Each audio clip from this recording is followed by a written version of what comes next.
You might find this video very interesting. It's a video I saw from someone that I think is very opinionated about issues around Nigeria and across the world in general, and I respect his views on so many things. And I don't necessarily agree with all of them, but I love to see someone that have an opinion on things. But let's watch the video. There's no voting your way out of this. It's violent revolution or slavery. And I'm saying it so you won't say, oh, no one said it. There's no voting your way out of this.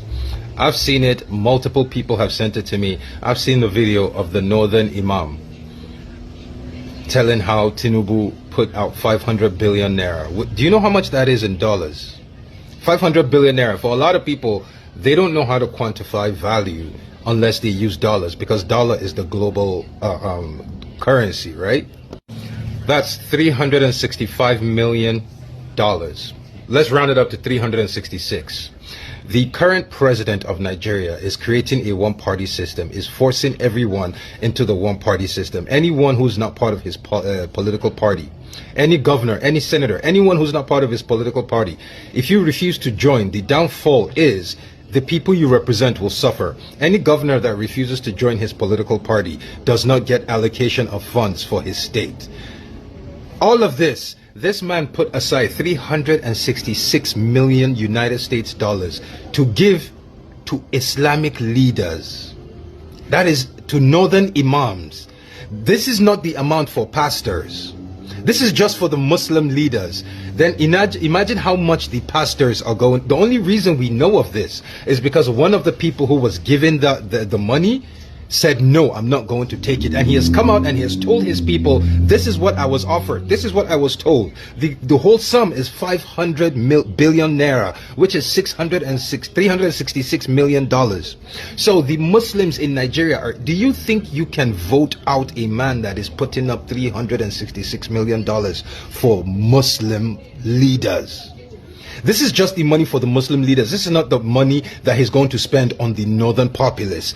Now talk about the eastern leaders and the money he'll spend on the eastern populace. The southern leaders, the money he'll spend on the southern populace. The middle belt, the money he'll spend on the populace. Collectively, we're looking at over $1 billion in, what's 1 billion? At least $2 billion in bribe money. That's what we're looking at. This is for northern only, Hausa leaders, Hausa imams, not leaders, imams, religious. This is like, for those of you who don't know what an imam is, that's like a Muslim pastor.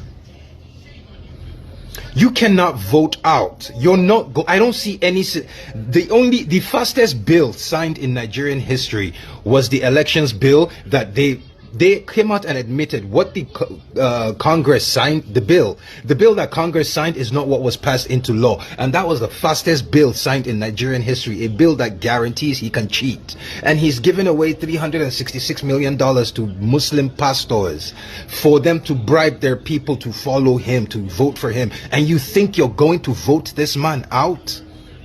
Let me explain something to you Nigerians. Unless you're willing to stand up and pick up weapons and see the end of this man or your own death, understand that you will die as a slave. Your children will die as slaves. Your grandchildren will die as slaves. Make your fucking choice. You heard this young man, you heard everything he had to say, and it might sound like doomsday prophecy, right? But he's exactly telling Nigerians the very hard truth. Although I might not agree in everything he has said here, but the core messaging he's passing out here is actually the truth. So for those that have sent me this video asking me, what do you think about this? Doesn't it contradict the push you are pushing for Nigerians to come out and vote in 2027? Because you clearly heard him say you cannot vote yourself out of the current situation that we have gotten ourselves into. But this is the kicker for me. And this is exactly why I am a very huge proponent of the rig and buy method of elections going into 2027. And this is me being a realistic Nigerian, right? Pessimism is allowed. Optimism is allowed. But realistical human thinking is exactly the line I have chosen to follow. Knowing fully well what we are up against. Knowing fully well that we are up against a man. I've always insisted on my platforms when I speak, I say Tinubu is like stage 4 cancer. Tinubu does not come and go. Tinubu comes and stays. That has always been my messaging to even the Arewa community, to our Southwestern community, to the Igbo community, to all the communities I kept up. If you watch my videos, I've been saying this consistently. Tinubu does not come and go. He comes and stays. Tinubu has a third-term agenda, which I'm going to release a video on for you guys to see. It's already playing out already. So he has not even won second term. He's already going for third term. Do you think he's consolidating all this power just for second term? No. There is an infinity agenda with the man. And so, while I understand what our brother is saying here, I am not just one that will say the only way we can do it is pick up right arms and this and that. No. I'm trying to show Nigerians the only realistic way out of this mess. He said the only realistic way is for us to pick up this arms and that. I don't believe that. Why? Because I know that is not going to ever happen. It is not something that can happen. Why? Because Tinubu understands the semantics that has held Nigeria the way we are today. That we are highly divided along tribal and religious lines. He has implemented that carrot stick of divide and rule, which is perfectly at play in the polity right now. So you cannot have a united Nigeria in purpose. But one thing that we can all agree, Nigerians, is that Tinubu has been an abject failure. And one thing that we all agree in Nigeria also is that there is no day in the Nigerian system that I believe that Nigerians will just wake up one day and say, a revolution now. I actually believe, I've been saying that, I've been pointing towards this direction, and I actually believe that the pathway out of this is an outright revolution. If we are heading towards that direction now, that we might have to wake up one day and Nigerians say enough is enough. But when I look at we might have to, is it a realistic target for Nigerians? Do Nigerians look like people that are willing to go way and above to do these things we are thinking? I don't think we are. I wish I could be proved wrong, but I don't think we are. For so many reasons, including the poverty level, which they have weaponized. They have weaponized religion, they have weaponized tribe, they have weaponized the economy, they have weaponized every single thing. And when you have a society that have been highly weaponized, it is difficult for that society to come together and achieve something. So here's what I propose.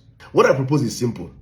That there's only one single day that I know and I believe that millions of Nigerians will be outside with one common purpose. And that day is the presidential elections. Millions of Nigerians will be outside across the 36 states for one common purpose. And that purpose is to vote in a leader. How do we weaponize that day to be a day that we can turn actually out to becoming a ballot revolution is what we should start sitting down and talk about right now. But if we are expecting for Nigerians to wake up one morning and just start doing revolution, it will not work. Something has to trigger it.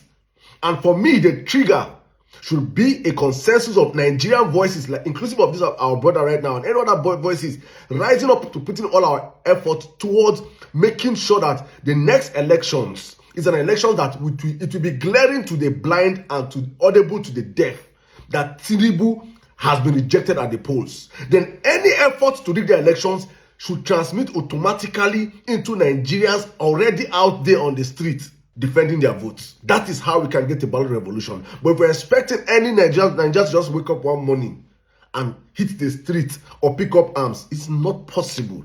So there must be a trigger for a revolution to happen in Nigeria. And for me, the only trigger I can see is the next election. And that is why I'm still talking about it, so that there is nobody announcing that I did not hear. Let us all come out in our numbers, put our efforts together, and make sure that we vote out Tinubu.